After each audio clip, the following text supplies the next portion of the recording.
इधर देखिए अपन ने पादप की आकारिकी को पूरा कर लिया है। पादप की आकारिकी में क्या पढ़ा अपने? पादप के विभिन्न भागों की बाह्य संरचना का अध्ययन वनस्पति विज्ञान की जिस शाखा में किया जाता है वह कहलाती है बेटा आकारिकी या मॉर्फोलॉजी ऑफ प्लांट्स। अब अपन शुरू करने जा रहे हैं पादप शारीरिकी या एनाटॉमी। देखिए शारीरिकी में क्या पढ़ेंगे अपन? शारीरिकी में पादप के विभिन्न भागों की आंतरिक संरचना का अध्ययन का अपन इसको पढ़ेंगे। तो इसमें क्या है बेटा? पादप की वनस्पति विज्ञान की वह शाखा जिसमें पादप के विभिन्न भागों का आंतरिक संरचना का अध्ययन किया जाता है। तो वनस्पति विज्ञान की ये शाखा है, वनस्पति विज्ञान की शाखा है बेटा, जिसमें पादप के भागों का, पादप के विभिन्न भागों की आंतरिक संरचना का अध्ययन किया जाता है। किसका अध्ययन किया जाता है? आंतरिक संरचना का अध्ययन। तो ठीक है, अपन शुरू कर रहे हैं बेटा पादप शारीरिकी। पादप शारीरिकी क्या है? वनस्पति विज्ञान की वह शाखा जिसमें पादप के विभिन्न भागों की आंतरिक संरचना का अध्ययन किया जाता है। तो अपन विभिन्न भागों की आंतरिक संरचना को पढ़ेंगे इस चैप्टर में। नेक्स्ट देखिए इसमें क्या बेटा, शुरू करते हैं। पहले आपने छोटी क्लासों में पढ़ा ही होगा बेटा कोशिका क्या होती है, कोशिकाएं क्या होती हैं, व्हाट इज सेल। तो सेल में क्या है बेटा? जीवों की, चाहे वह पादप हो या जंतु हो, सजीवों की सूक्ष्मतम संरचनात्मक और क्रियात्मक इकाई है, उसे कोशिका कहते हैं। तो ये किस में होती है बेटा? सजीवों के शरीर की सूक्ष्मतम यानी छोटी से छोटी संरचनात्मक व क्रियात्मक इकाई को क्या कहते हैं? कोशिका कहते हैं। आपको पता है कोशिकाएं मिलकर, सजीवों में कोशिकाएं मिलकर बेटा किसका निर्माण करेगी? उत्तक का निर्माण करती हैं। अब किस प्रकार की कोशिकाएं मिलकर उत्तक बनाती हैं? तो उत्पत्ति और कार्य में समान कोशिकाओं का समूह उत्तक कहलाता है। उत्तक किसे कहेंगे? उत्पत्ति व कार्य में समान, उत्पत्ति और कार्य में समान कोशिकाओं का समूह उत्तक कहलाता है।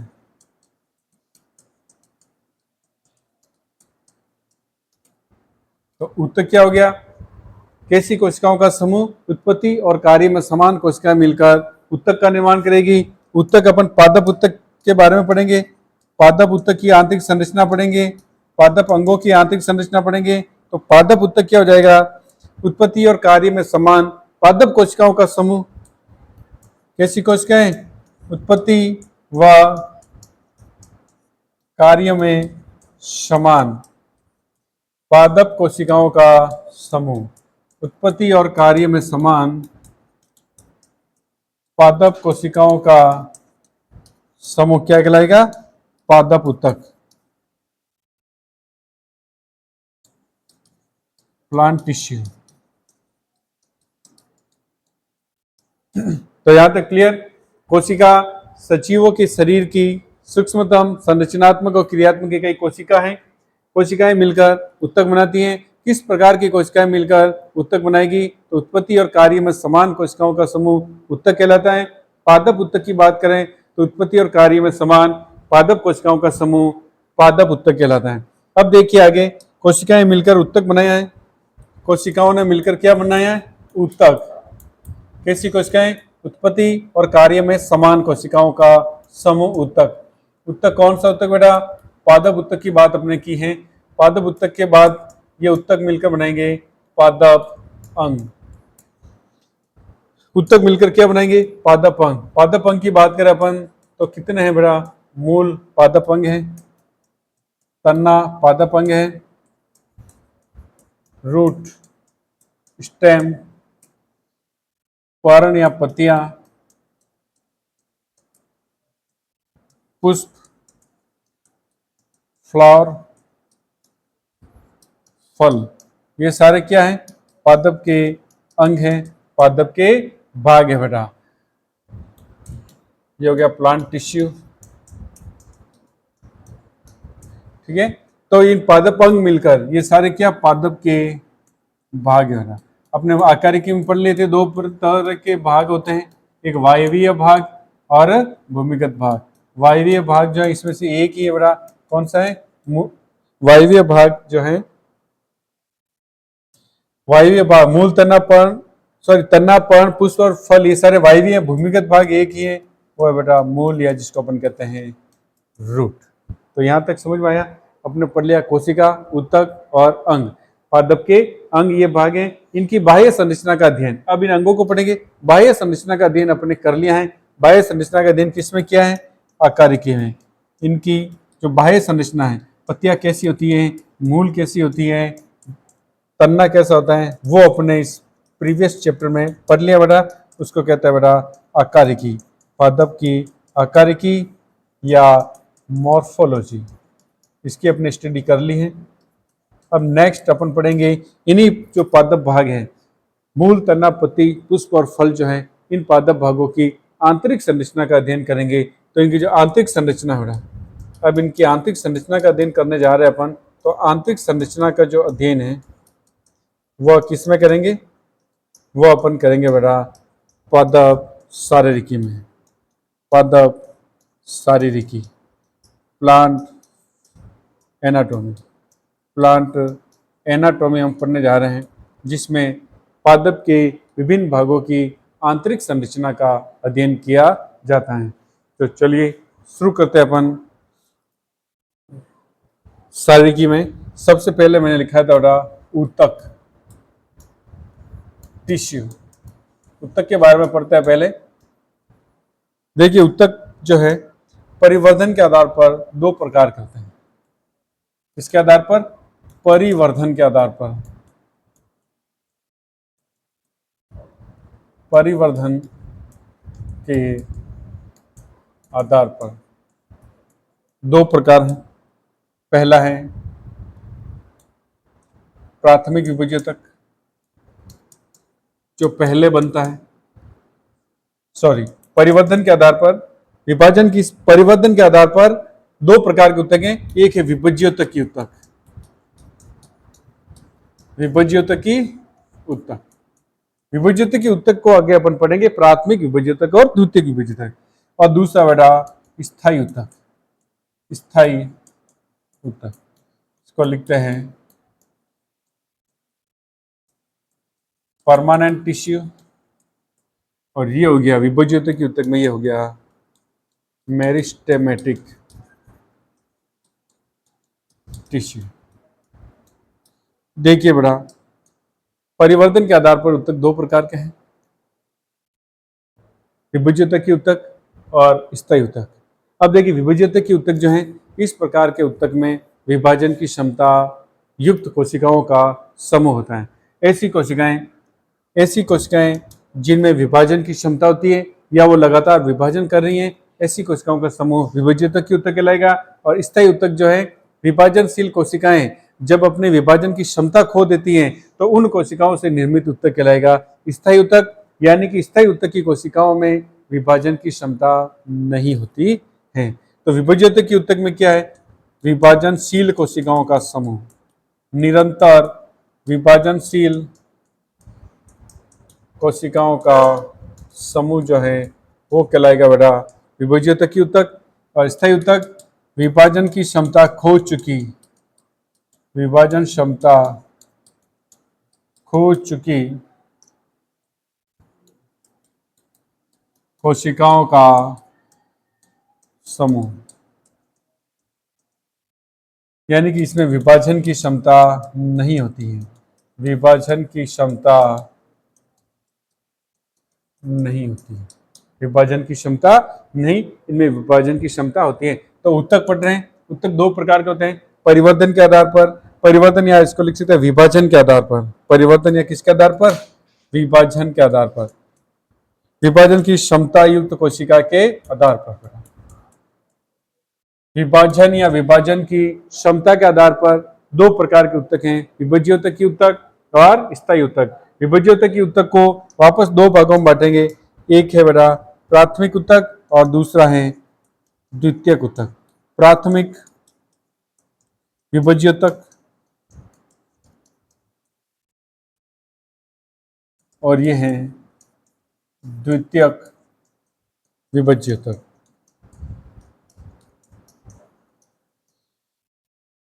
प्राइमरी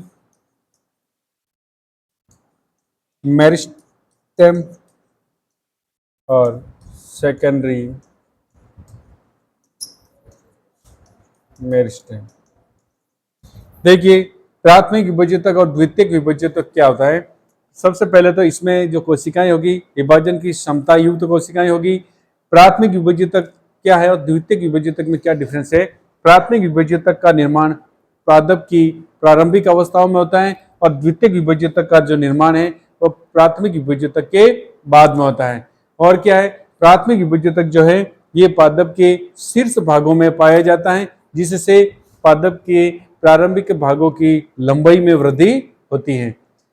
द्वितीयक विभज्योतक जो है यह पादप के पार्श्व भागों में पाया जाता है और ये पादप की मोटाई में वृद्धि करता है। ठीक है, इनको पढ़ेंगे अपन अलग से। स्थायी उत्तक जो है ये दो प्रकार का होता है, एक है सरल स्थायी उत्तक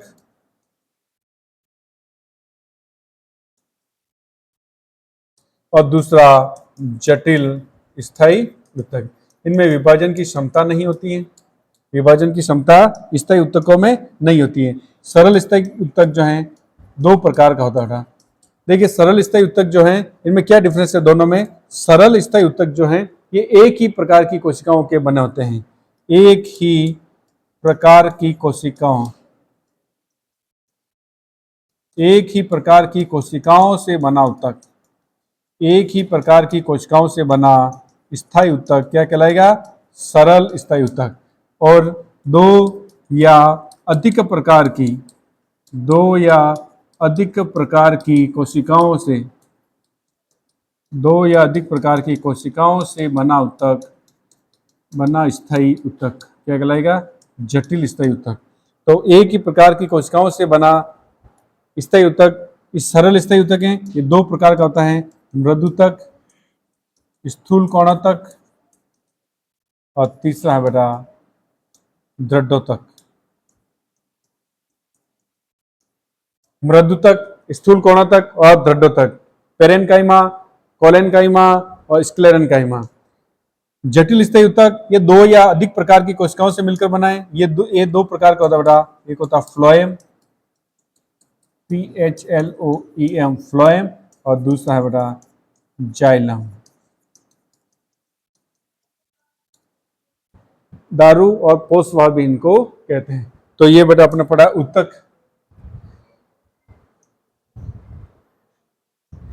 उत्तक विभाजन की क्षमता के आधार पर उत्तक दो प्रकार का होता है। विभज्योतक की उत्तक ऐसी कोशिकाओं का समूह जिसमें विभाजन की क्षमता होती है।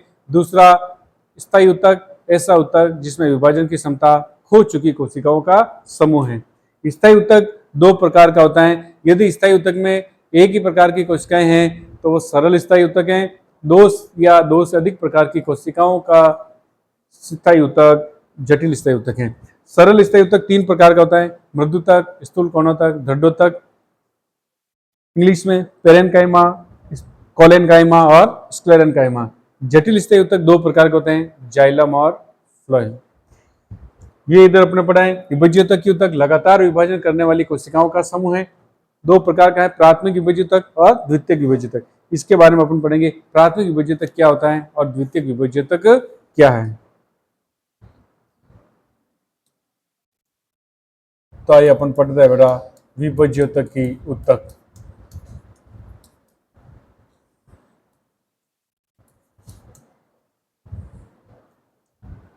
फर्स्ट है प्राथमिक विभज्योतक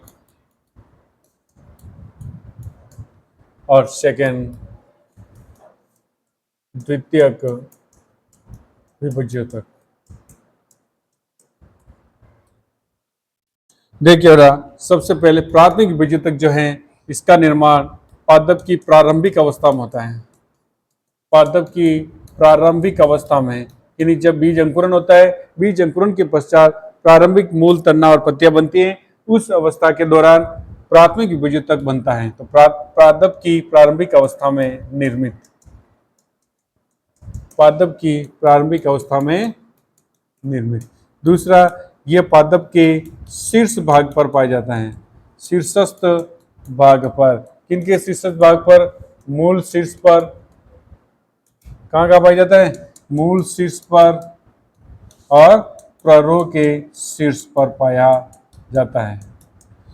ये शीर्षस्थ भाग पर पाया जाता है। शीर्षस्थ भाग की कोशिकाएं विभोज्यतक है, तो इनमें लगातार विभाजन होगा और पादप की लंबाई में वृद्धि करता बढ़ा। ये उत्तक किसमें वृद्धि करता है? पादप की लंबाई में वृद्धि करता है। इधर आ जाओ, द्वितीयक विभोज्यतक जो है, इसका निर्माण कब होगा? प्राथमिक विभोज्यतक के बाद होता है। प्राथमिक विभोज्यतक के पश्चात इसका निर्माण कब होगा? तो प्राथमिक विभोज्यतक के पश्चात। द्वितीयक विभोज्यतक कहां पर पाया जाता है? यह पादप भागों के पार्श्व में पाया जाता है। पादप भागों के पार्श्व स्थिति होती है इसकी।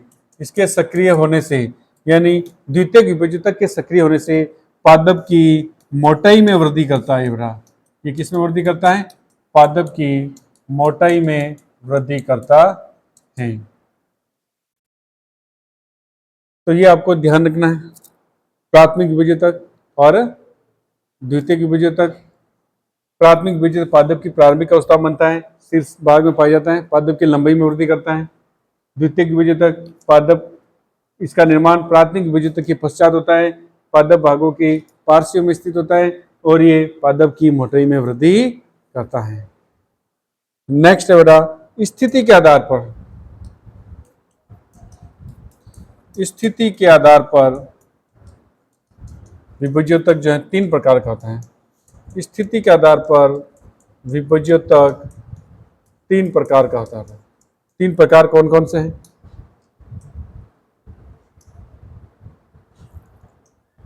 3 प्रकार कौन कौन से हैं? तो पहला है शीर्षस्थ विभोज्यतक, दूसरा है पार्श्व विभोज्यतक और तीसरा है अंतर्वेशी या इंटरकैलरी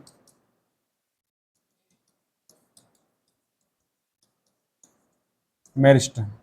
ये बेटा लेटरल और ये है एपिकल मेरिस्टम। देखिए एपिकल मेरिस्टम क्या है, नाम से ही है कि ये कहां पाया जाएगा? शीर्षस्थ, शीर्षस्थ उपस्थित होगा और ये पादप की लंबाई में वृद्धि करेगा, लंबाई में वृद्धि करता है। पार्श्व विभोज्यतक पादप के पार्श्व भाग में पाया जाएगा और पादप की मोटाई में वृद्धि करता है। ये 3 प्रकार के जो उत्तक हैं, शीर्षस्थ विभोज्यतक, पार्श्व विभोज्यतक और अंतर्वेशी, एपिकल, लेटरल एंड इंटरकैलरी। ये किस आधार पर हैं कि ये पादप के भागों में किस प्रकार, यानी कहां पर स्थित होता है, स्थिति के आधार पर है। तो शीर्षस्थ जो विभोज्यतक शीर्ष पर पाया जाता है, अंतर्वेशी जो पादप भाग है उसके पर्व और पर्व संधियों की जो गांठें होती है, पर्व संधियों के आधारी भाग पर। ये कहां पाया जाता है? पर्वों के आधार, पर्वों के आधार व पर्व संधि पर, पर्व संधि पर उपस्थित होती हैं। एक और कहा, जहां से शाखाएं निकलती हैं, शाखाएं व पत्तियां निकलती है बेटा, शाखाएं व पत्ती निकलने वाले स्थान पर भी, पादप के जिस भाग से शाखाएं और पत्ती निकलती हैं तो इन स्थान पर भी ये पाया जाता है। शाखाएं और पत्ती के निकलने वाले स्थान पर कौन सा उत्तक उपस्थित होता है? अंतर्वेशी। एक क्वेश्चन और है, अंतर्वेशी विभोज्यतक के कारण ही, जैसे घास है बेटा, घास को लगातार शाकाहारी प्राणी है, खाते रहते हैं और वापस उनका क्या होता है? घास वापस पुनर्जीवित होती रहती है। किसके कारण? अंतर्वेशी विभोज्यतक के कारण ही। तो घास का लगातार पुनः वृद्धि करना, पुनः वृद्धि कब? जब शाकाहारी प्राणी घास को घास के ऊपरी हिस्से को खा लेता है। फिर जो पीछे जो शेष बचता है उसमें अंतर्वेशी उत्तक होता है। उसी अंतर्वेशी उत्तक के कारण घास पुनः वृद्धि करके बड़ी होती है। तो ये हो गया पार्श्व उत्तक। पार्श्व भाग में पाए जाते हैं और क्या करता है, मोटाई में वृद्धि करता है। क्लियर उत्तक, विभाज्य उत्तक की उत्तक, ठीक है। इसके बाद अपन पढ़ेंगे विभाज्य उत्तक की उत्तक की जो कोशिकाएं हैं उनकी विशेषताएं क्या होगी। देखिए इसमें पाई जाने वाली कोशिकाएं लगातार विभाजन करती हैं, तो लगातार विभाजन करने वाली कोशिकाएं जीवित होगी। दूसरा, इसमें जो जीव द्रव्य है वह सघन या अत्यधिक मात्रा में होगा। तीसरा, इसमें केंद्रक जो है, केंद्रक सुस्पष्ट होगा और इनकी कोशिका भित्ति वो पतली होती है। ये 4 विशेषताएं ध्यान रखनी है। तो विभाज्य उत्तक की जो उत्तक है इसकी कोशिकाओं की विशेषताएं, विभाज्य उत्तक की उत्तक में पाई जाने वाली जो कोशिकाएं हैं वो कैसी होगी बेटा, कोशिकाएं की विशेषताएं। तो पहली विशेषता हो जाएगी इन कोशिकाओं की भित्ति कैसी होगी, पतली भित्ति। दूसरी, कोशिकाएं कैसी होगी, विभाजन कर रही हैं तो जीवित कोशिकाएं, कोशिकाएं कैसी होगी, सारी जीवित। तीसरा, इनमें जो केंद्रक होगा कैसा होगा बेटा, स्पष्ट केंद्रक पाया जाता है, स्पष्ट केंद्रक उपस्थित। और लास्ट है बेटा, इनमें जीव द्रव्य अत्यधिक मात्रा में उपस्थित होगा, इनके जीव द्रव्य सघन, जीव द्रव्य सघन। ये कौन सी उत्तक की विशेषताएं हैं, विभाज्य उत्तक की उत्तक की विशेषताएं हैं, या विभाज्य उत्तक की उत्तक की में पाई जाने वाली कोशिकाओं की विशेषताएं हैं। क्लियर। कोशिकाएं कैसी होगी, पतली भित्ति वाली, जीवित कोशिकाएं, स्पष्ट केंद्र पाया जाएगा और जीव द्रव्य कैसा होगा, सघन होगा। तो ये अपने बेटा उत्तक में विभाज्य उत्तक की उत्तक पढ़ लिया है। पादप शारीरिकी वनस्पति विज्ञान की शाखा जिसमें पादप के विभिन्न भागों की मूल, तना, पत्तियां, फूल, पुष्प, फूल, फल आदि की आंतरिक संरचना का अध्ययन करेंगे। तो आंतरिक संरचना देखने पर हमें मिलता है कि पादप सभी जो जीव हैं कोशिकाओं से मिलकर बने, अतः कोशिका सजीवों के शरीर की सूक्ष्मतम संरचनात्मक व क्रियात्मक इकाई है। फिर अपने कोशिका, ऐसी कोशिकाएं उत्पत्ति और कार्य में समान कोशिकाएं मिलकर उत्तक बनाती हैं, और ये कोशिकाएं यदि पादप कोशिकाएं हैं तो बनने वाला उत्तक क्या कहलाएगा, पादप उत्तक कहलाएगा। उत्पत्ति और समान, उत्पत्ति व कार्य में समान पादप कोशिकाओं का समूह उत्तक कहलाता है। नेक्स्ट, कोशिकाएं मिलकर उत्तक बनाएगी, उत्तक से बनेगा पादप अंग। पादप के भाग कौन कौन से, मूल, तना, पत्तियां, फल और पुष्प जो हैं ये क्या है, पादप के भाग हैं। इन पादप भागों की अपने बाह्य संरचना इससे पहले वाले चैप्टर में हमने पढ़ लिया है, जिसको अपने कहा आकारिकी। अब इन भागों की आंतरिक संरचना का अध्ययन अपन ने एनाटॉमी में शुरू किया है।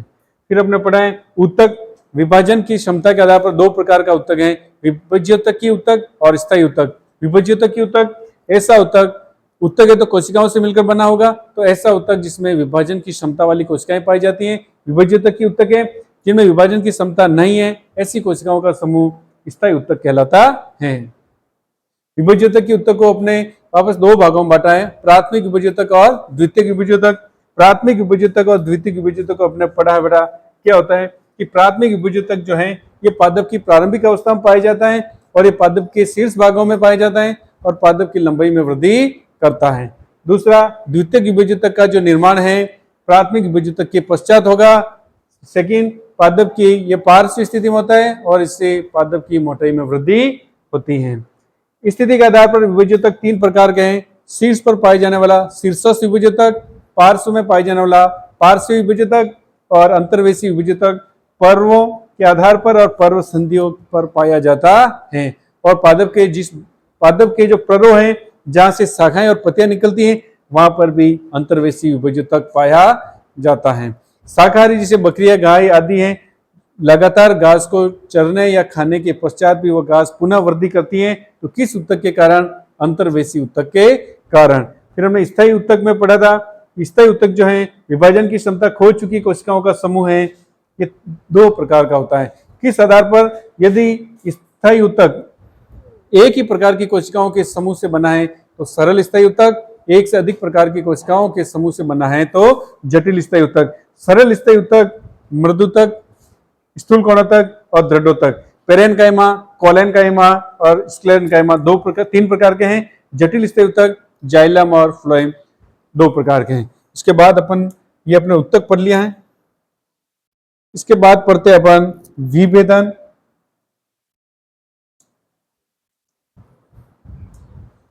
देखिए जो पादप में वृद्धि है बेटा, मैंने बताया था ऊतक पादप